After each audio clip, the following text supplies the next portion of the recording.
बच्चों, हम आप लोगों को पाठ को अच्छी तरह समझा चुके हैं राजा किसान नगर के बारे में।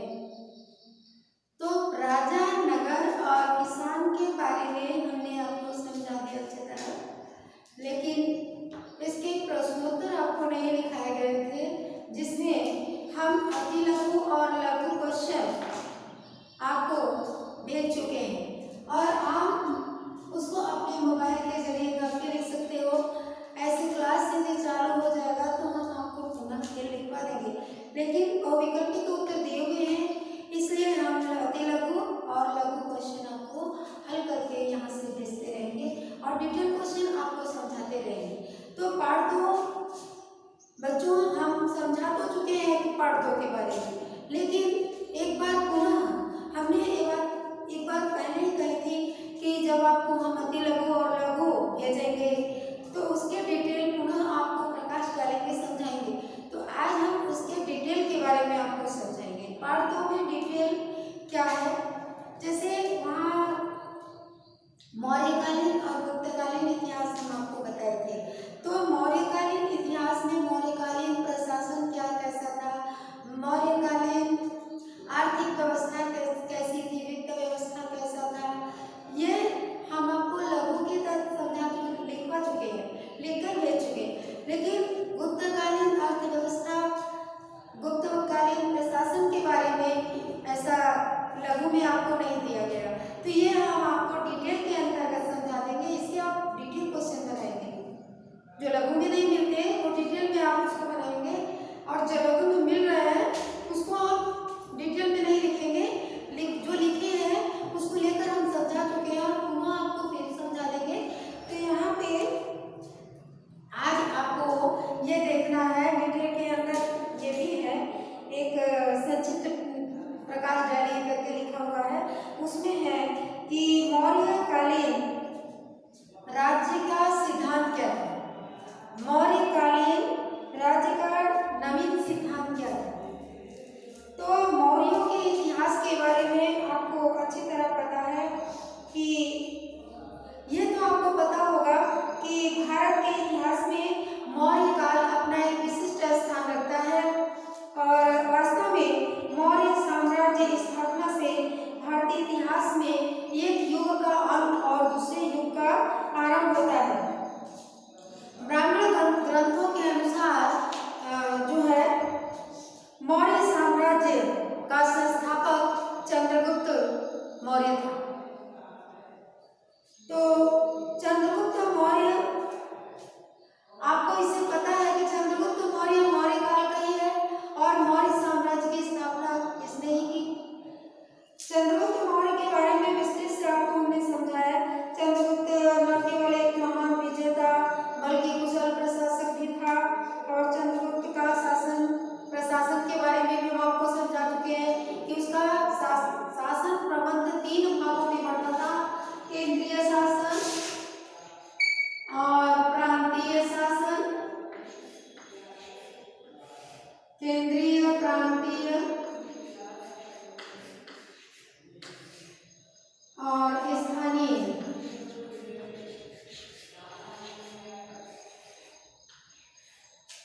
ये 3 भागों में बटा हुआ था।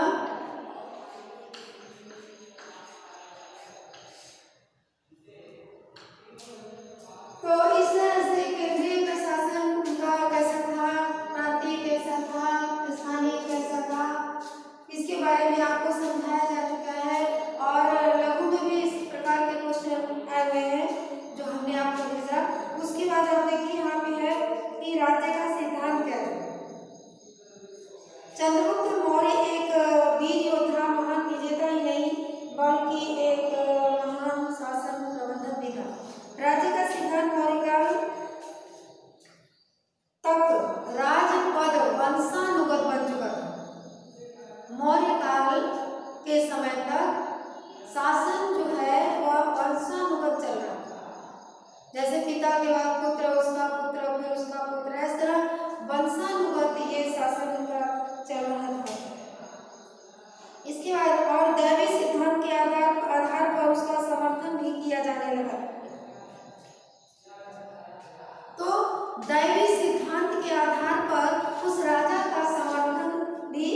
किया जाने लगा। राजा का कर्तव्य राज्य धर्म की स्थापना करना था तथा अन्य कर्तव्य राज्य की समृद्धि एवं शक्ति का विस्तार करना था।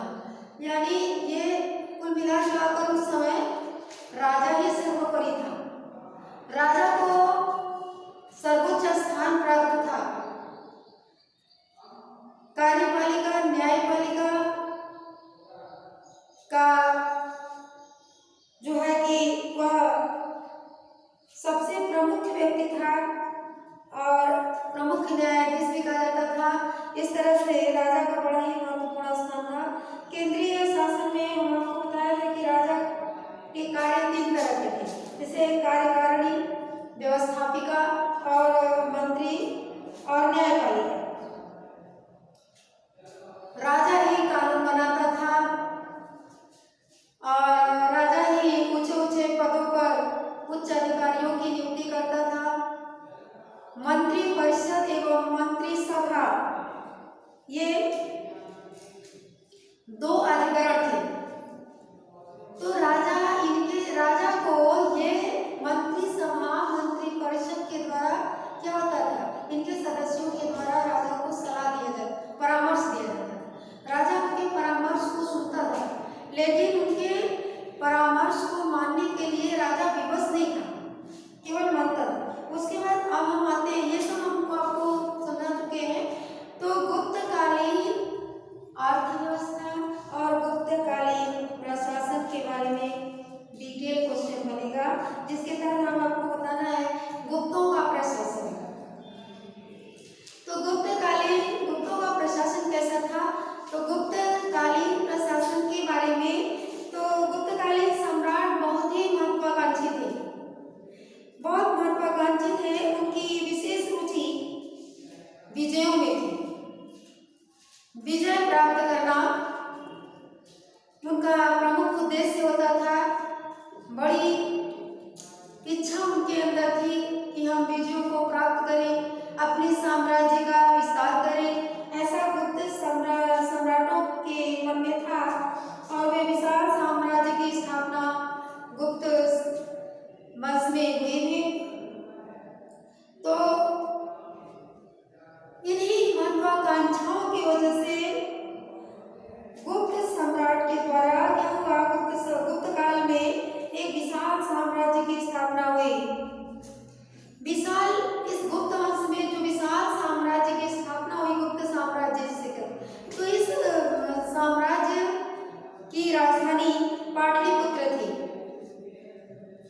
गुप्तकालीन शासन व्यवस्था राजतंत्रात्मक थी। गुप्तकालीन शासन व्यवस्था कैसी थी?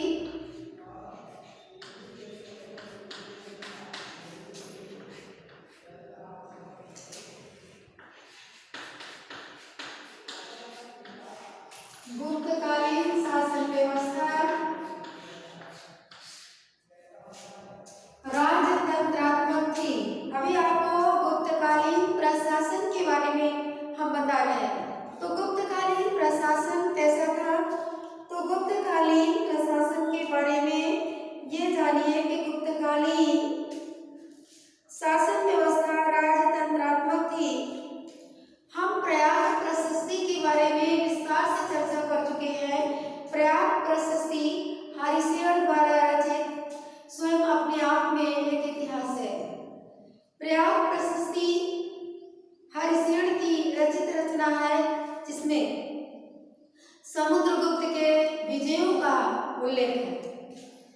तो प्रयाग प्रशस्ति में चंद्रगुप्त को पृथ्वी पर निवास करने वाला देवता कहा गया है। यानी प्रयाग प्रशस्ति में गुप्तकालीन इतिहास हमें मिलता है, जिसमें समुद्रगुप्त का इतिहास अच्छा इतिहास है। तो चंद्रगुप्त मौर्य का भी है, लेकिन समुद्रगुप्त का ज्यादा है, गुप्त वंशीय इतिहास है। तो वहां पे कहते हैं कि प्रयाग प्रशस्ति में जो हरिशेन द्वारा रचित है, उसमें लिखा गया है कि चंद्रगुप्त पृथ्वी पर निवास करने वाला देवता कहा गया है। सम्राट प्रशासन का प्रमुख होता था और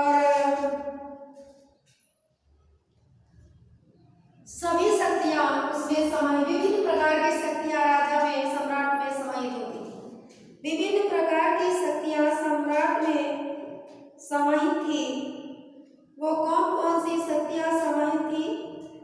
तो सम्राट, कार्यपालिका का प्रधान, न्यायपालिका का प्रमुख न्यायाधीश तथा सेना का सर्वोच्च सेनापति होता था। सम्राट जो होता था, राजा जो होता था, वह कार्यपालिका का प्रमुख, न्यायपालिका का प्रमुख न्यायाधीश और सेना का सर्वोच्च सेनापति होता था। कहते हैं प्रशासन के सभी ऊंचे पदों पर, यहाँ पर गुप्तकालीन शासन व्यवस्था आप पढ़ रहे हैं। ये गुप्तकालीन शासन व्यवस्था कैसी थी? तो गुप्तकालीन शासन व्यवस्था में जो कुछ भी है उसको हम आपको बता रहे हैं। उस पे आप अपने से भी तैयार कर सकते हैं। यदि क्लास चला तो आपको लिखवाया भी जाएगा। यदि जरूरत होगा तो हम भेज भी सकते हैं आपको लिख करके। तो यहाँ पे देखिए कहते हैं कि गुप्तकालीन अर्थव्यवस्था के बारे में, प्रशासन के बारे में, कि राजा ही वहाँ का सर्वोच्च होता था और विभिन्न शक्तियां उसमें समाहित थी, जो भी हम आपको बताएं। गुप्त काल में सामंतवाद का उदय हो चुका है। क्या था? गुप्त काल में सामंतवाद का उदय हो चुका था। ये एक नई चीज है।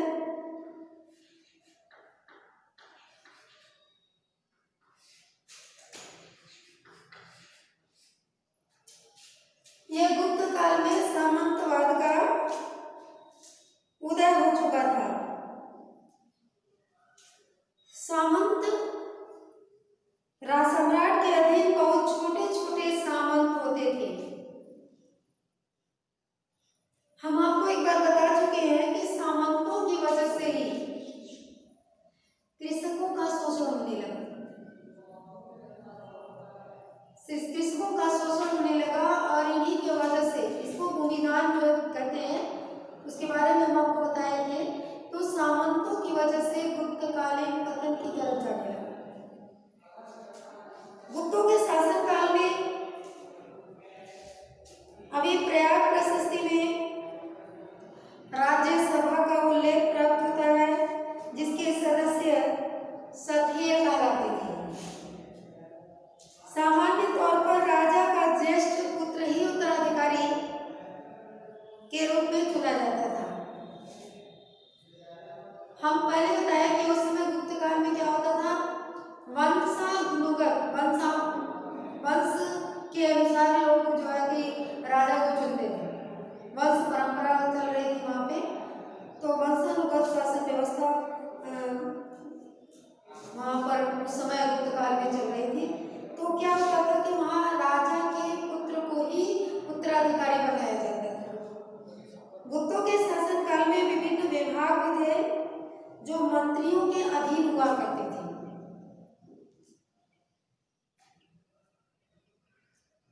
जैसे महासेनापति, सेना का सर्वप्रमुख अधिकारी होता था। महासंधि विग्रही या महत्वपूर्ण पदाधिकारी होता था। इस तरह से तो गुप्तों के समय, अभी हम आते हैं आपको, ये गुप्तों के प्रशासन में सम्राट का स्थान क्या होता है, वहाँ पे उस प्रशासन के बारे में आपने सुने, वहाँ पे सुने। अब आप सुनिए गुप्तकालीन अर्थव्यवस्था के बारे में। इस पर एक क्वेश्चन बन रहा है कि गुप्तकालीन शासन व्यवस्था क्या था, या गुप्तकालीन प्रशासन के बारे में आप क्या जानते हैं, उसको आप लिखेंगे। उसके बाद गुप्तकालीन अर्थव्यवस्था के बारे में आपको बताना है। तो गुप्तकालीन अर्थव्यवस्था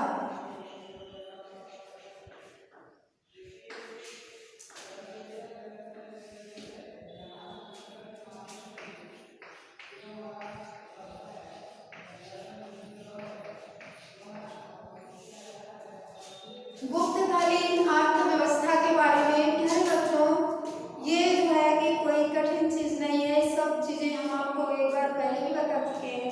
गुप्तकालीन अर्थव्यवस्था गुप्त राजाओं का शासनकाल आर्थिक दृष्टि से समृद्धि एवं संपन्नता का काल था।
बहुत अच्छी थी। कृषि व्यवस्था पर विशेष ध्यान दिया जाता था और उस समय लोग गेहूं, धान, गन्ना, जूट, ज्वार, बाजरा, कपास, मसाले और नील आदि की अच्छी तरह खेती करते थे। सिंचाई की अच्छी सुविधाएं थी और उद्योग धंधे विशेष उन्नति पर थे। प्यारे बच्चों, यदि आपको किसी भी काल का यदि अर्थव्यवस्था पूछता है तो उसमें आपको क्या लिखना है?